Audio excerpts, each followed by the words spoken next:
E se uma criança de 4 anos desenhasse estruturas geométricas impossíveis e explicasse como civilizações antigas extraíam energia de cristais com uma precisão técnica que engenheiros levam décadas para compreender?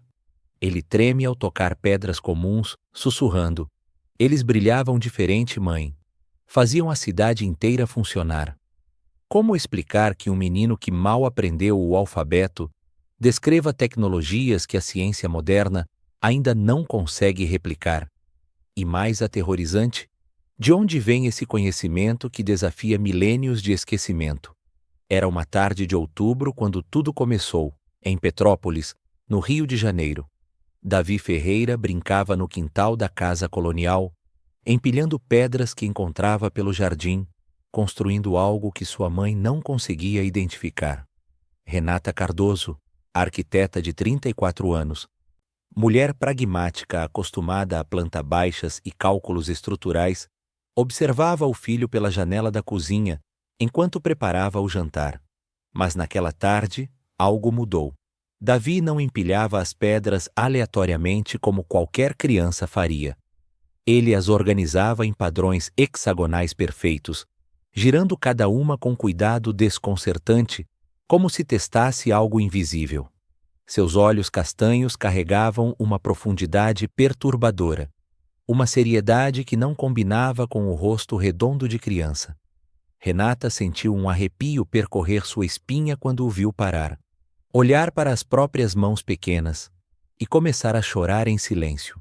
"Mamãe, eles usavam cristais grandes do tamanho de uma casa", disse Davi com naturalidade desconcertante, as lágrimas escorrendo pelo rosto. "Ficavam no centro das torres. A gente sabia exatamente o ângulo, a frequência. Quando o sol batia, a cidade inteira tinha energia." Renata deixou cair a colher que segurava. A palavra frequência ecoou como um trovão silencioso em sua mente. De onde uma criança de 4 anos, que assistia desenhos animados e brincava com carrinhos, tiraria esse vocabulário? Ela saiu correndo para o quintal, o coração acelerando.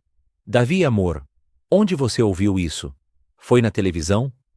O menino encarou a mãe como se ela tivesse perguntado algo óbvio demais. "Não foi na televisão, mãe. Eu sei porque eu estava lá. Eu ajudava a calibrar os cristais menores. Tinha que ter cuidado, senão a energia ficava instável e podia queimar tudo." Ele voltou a organizar as pedras, os dedos pequenos tremendo. "A gente usava água também, água e cristal juntos. Geometria específica." O sangue de Renata gelou nas veias. Geometria específica. Seu filho não sabia nem somar direito, mas falava de conceitos que ela estudara anos na faculdade. "Como você sabe disso?" ela sussurrou, ajoelhando-se ao lado dele. "Porque eu lembro, mãe." Davi parou de brincar e olhou diretamente nos olhos dela, com uma intensidade que parecia impossível para uma criança. A cidade tinha 12 torres, todas conectadas. Quando o mar começou a subir, a gente tentou usar os cristais para parar, mas era tarde demais. A água apagou tudo. Ele tocou uma das pedras e estremeceu visivelmente. "Essas pedras estão mortas. As nossas vibravam. Você encostava e sentia na pele, como um formigamento. Elas cantavam." Renata precisou se sentar no chão de terra. Cristais que vibravam, torres conectadas, uma cidade engolida pelo mar. Seu filho descrevia, com lágrimas nos olhos e voz de quem carrega uma ferida aberta, algo que parecia saído de lendas sobre Atlântida ou civilizações perdidas que acadêmicos debatem há séculos. Mas Davi não tinha acesso a livros de história, não navegava na internet, não assistia documentários. "Davi", ela tentou manter a voz firme, "você tem 4 anos. Como pode lembrar de algo assim?" O menino construiu mais uma camada em sua estrutura de pedras, formando algo que Renata reconheceu com horror como um padrão de onda perfeito. "Eu não sei explicar como, mãe, mas quando fecho os olhos, vejo as torres brilhando. Vejo as pessoas usando túnicas azuis. Vejo meu nome antigo escrito em símbolos que não existem mais. E sinto saudade, muita saudade de casa. Ele olhou para ela com olhos molhados. A gente era tão avançado, mãe. E perdemos tudo.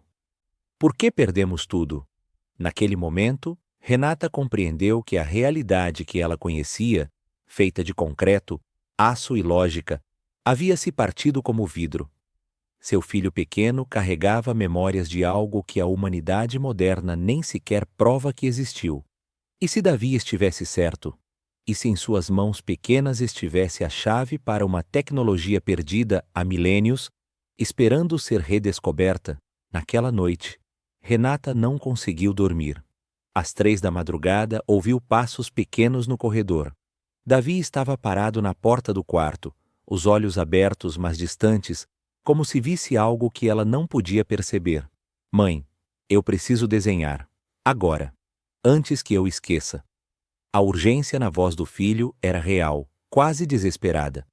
Ela o levou até a sala, acendeu as luzes e pegou papel e lápis de cor.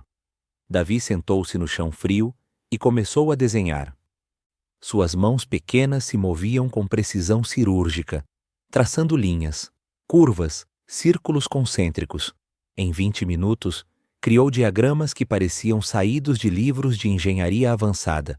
Padrões de ondas sinusoidais perfeitas ocupavam uma folha inteira. Em outra, estruturas geométricas formavam o que parecia ser a planta de um edifício impossível, com proporções que ela reconheceu imediatamente. A proporção áurea. A mesma razão matemática presente nas pirâmides de Gizé, no Partenon, na natureza. Os cristais ficavam aqui, mãe. Davi marcou 12 pontos específicos nos desenhos.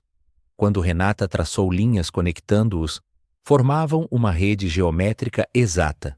Se errasse um grau, a energia não fluía direito. Na manhã seguinte, ela comparou os desenhos com referências de arquitetura sagrada online. O padrão batia, exatamente, com Gizé, com Teotihuacan, com Stonehenge, estruturas separadas por oceanos e milênios, mas compartilhando a mesma geometria fundamental. E seu filho havia reproduzido isso durante uma madrugada, aos 4 anos de idade. Pedro Ferreira, engenheiro civil e marido de Renata, viu os desenhos e pegou uma régua. Isso não é rabisco de criança. São diagramas técnicos. Cada medida é perfeita. Ele olhou para sua esposa, todo o ceticismo vacilando. De onde ele tirou isso? As manifestações se intensificaram. Na quarta-feira, Renata levou Davi a uma loja de artesanato. Ele caminhou até uma prateleira de pedras decorativas e tocou um quartzo rosa. Desabou no chão, desmaiado. 3 minutos de terror absoluto. Quando acordou, olhou para o cristal com medo. Esse tá acordado, mãe, mas tá com raiva. Foi tirado do lugar errado. A dona da loja empalideceu. Esse cristal foi extraído de uma mina em Minas Gerais. Houve um acidente. 2 mineiros morreram na extração. Como Davi poderia saber? Renata comprou a pedra imediatamente. Em casa, Davi a segurou com cuidado. A frequência está bagunçada. Precisa de luz solar, ângulo específico. Ele caminhou até o quintal e começou a ajustar a posição do cristal sobre uma pedra plana. Girava milimetricamente, testava, girava de novo. Até que parou. 32,7 graus. Agora ele respira de novo. Pedro pegou um transferidor da caixa de ferramentas. Mediu o ângulo. 32,7 graus. Exatos. Ele olhou para Renata, o ceticismo desaparecendo completamente de seu rosto. 2 dias depois, a vizinha Márcia Santos bateu à porta. Geóloga aposentada de 67 anos, ela havia ouvido sobre os episódios de Davi.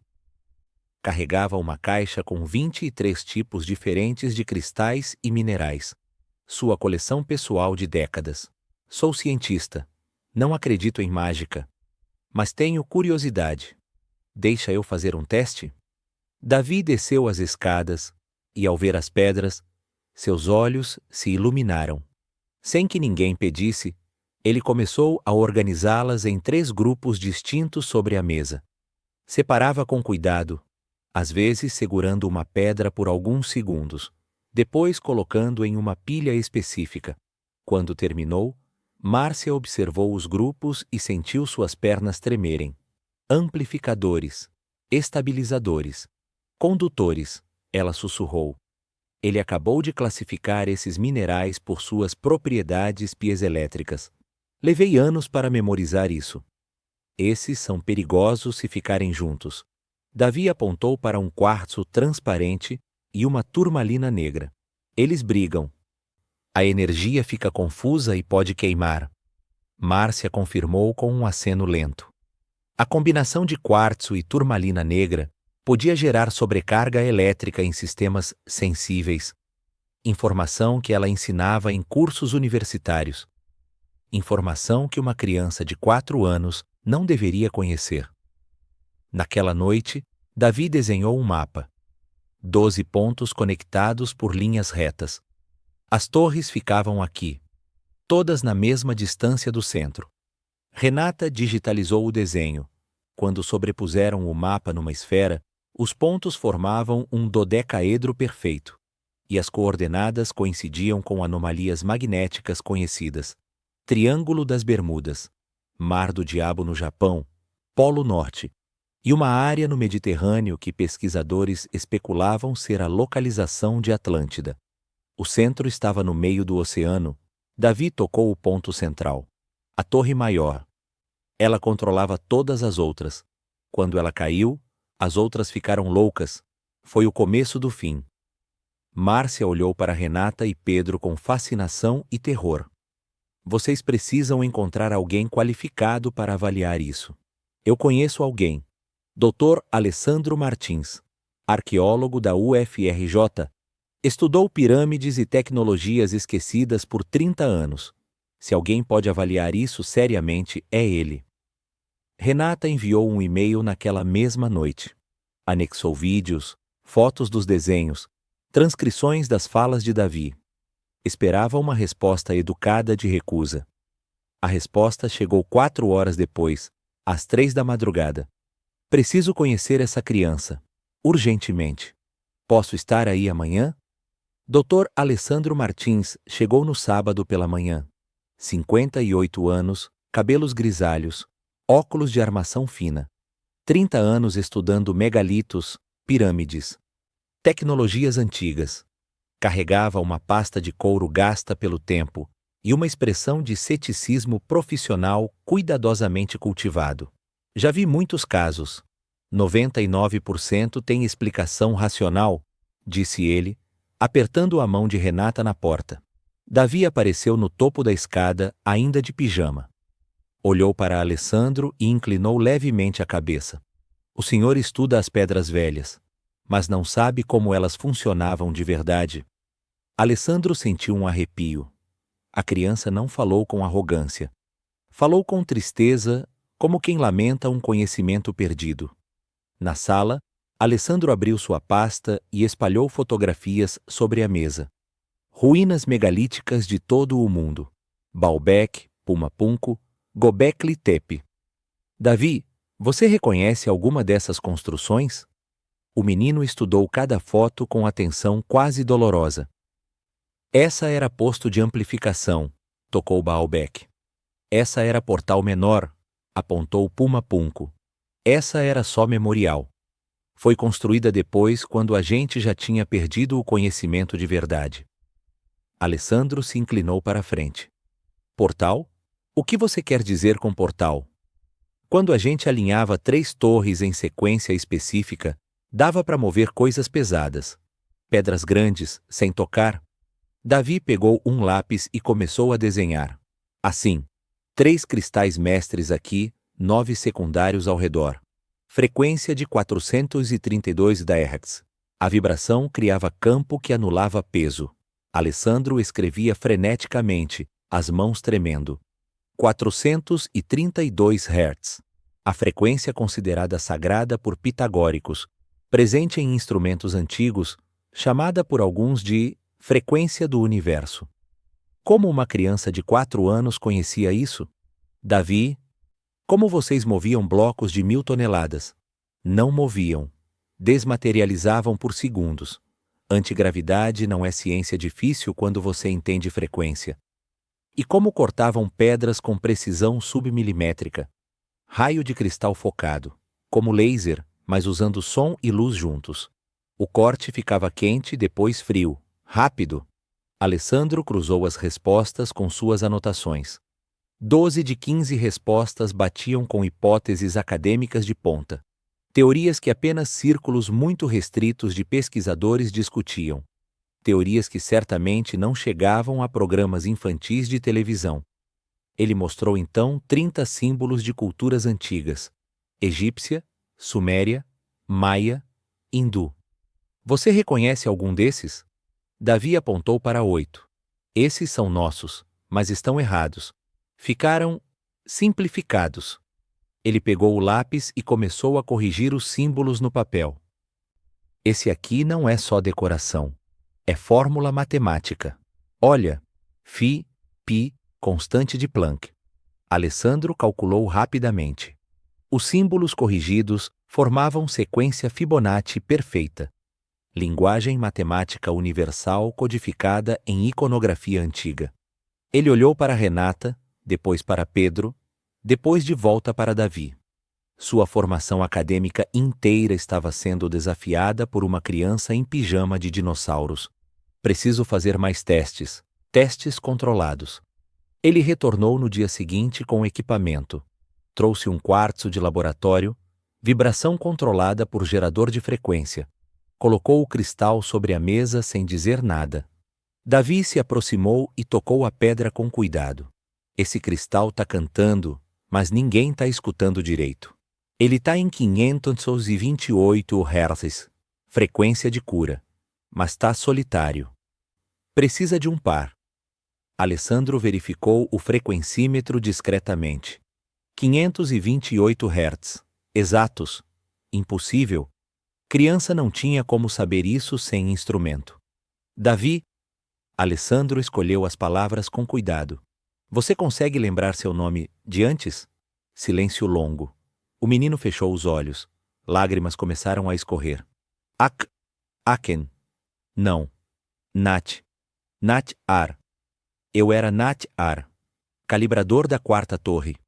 Ele abriu os olhos e desenhou um símbolo no papel. Círculo com 12 linhas radiantes. Ponto no centro. Alessandro reconheceu imediatamente. Variação única de símbolo encontrado em textos de Platão sobre Atlântida, mas com modificações que ele nunca havia visto em nenhum registro acadêmico. E você lembra do fim? Davi desmoronou.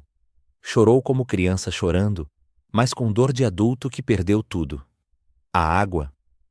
Tudo escuro. Os cristais quebrando. Todo mundo gritando. Eu não consegui salvar ninguém.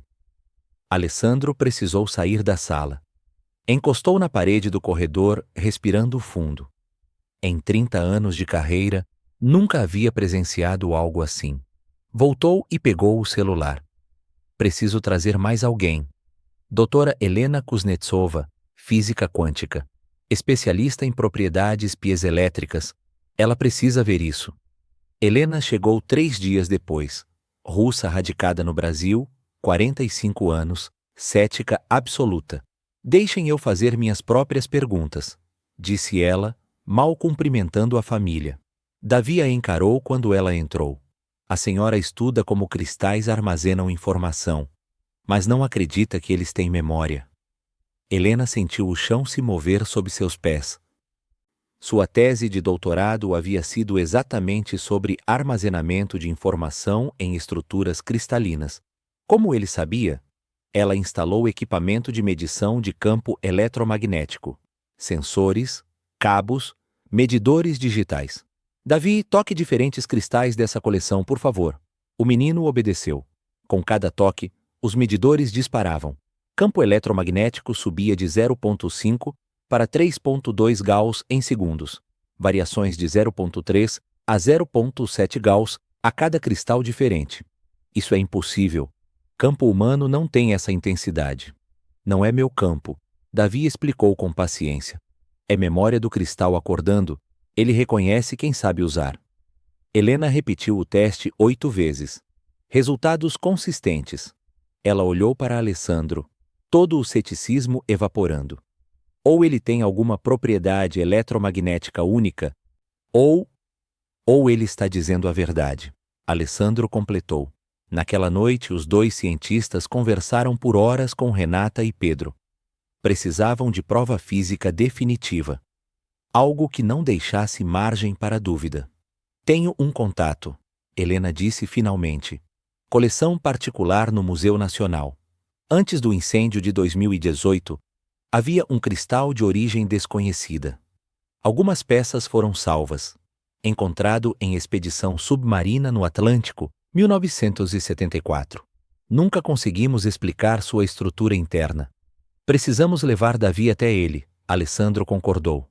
Se ele conseguir ativar esse cristal, Helena pausou. Teremos prova física irrefutável.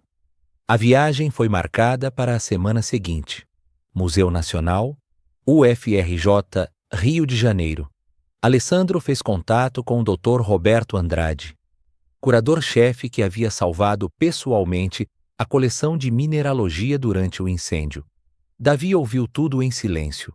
Naquela noite ele perguntou para Renata: Mãe, e se eu não conseguir? E se eu esqueci como funciona? Renata abraçou o filho. Você não esqueceu nada, amor. Está tudo aqui dentro. Mas em seus olhos, ela via o mesmo medo que ele devia ter sentido quando as torres caíram e a água engoliu tudo. A viagem ao Rio de Janeiro aconteceu numa terça-feira de céu limpo. Alessandro, Helena, Renata, Pedro e Davi seguiram juntos num carro alugado. Durante as 3 horas de estrada, Davi permaneceu silencioso, olhando pela janela, os dedos pequenos entrelaçados no colo. Renata segurou sua mão e sentiu o tremor.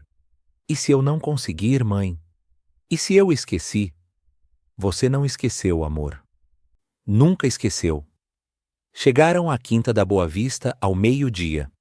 A reserva técnica do Museu Nacional ocupava um prédio separado, longe das áreas abertas ao público. Dr. Roberto Andrade os recebeu pessoalmente. 62 anos, olhos cansados de quem havia lutado contra o fogo para salvar história. Este cristal sempre foi um mistério, disse ele, conduzindo o grupo por corredores brancos que cheiravam a produtos químicos de conservação. Composição comum, mas estrutura interna anômala. A sala era pequena, paredes brancas, iluminação controlada. Sobre uma mesa de aço inoxidável, protegido por caixa de acrílico, estava o cristal. 30 centímetros de altura, perfeitamente transparente, sem inclusões. Captava a luz de forma estranha, como se a refratasse de dentro para fora. Datação por carbono 14 dos sedimentos aderidos, 11.600 anos, Roberto continuou. Coincide com o fim da Era do Gelo, e com a data que Platão deu para o fim de Atlântida. Helena já instalava seus sensores. Temperatura, campo eletromagnético, frequência, até contador Geiger. Tudo pronto. Davi só toque se sentir confortável. O menino se aproximou devagar. Suas mãos tremiam visivelmente. Ele está dormindo. Faz muito tempo. Quando seus dedos tocaram a superfície, todos os sensores dispararam simultaneamente. Campo eletromagnético saltou de 0,5 para 3,2 Gauss em 2 segundos.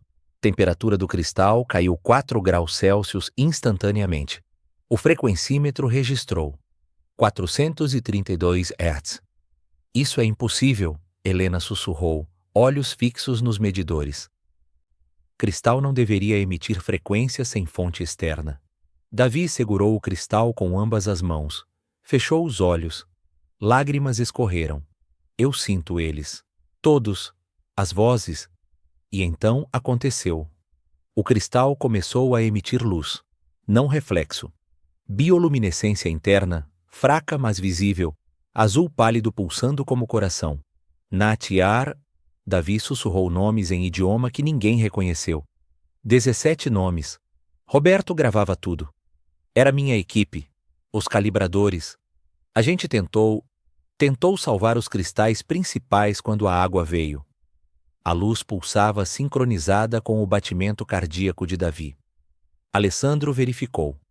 Oxímetro de pulso no dedo do menino marcava 72 batimentos por minuto. A luz pulsava 72 vezes por minuto.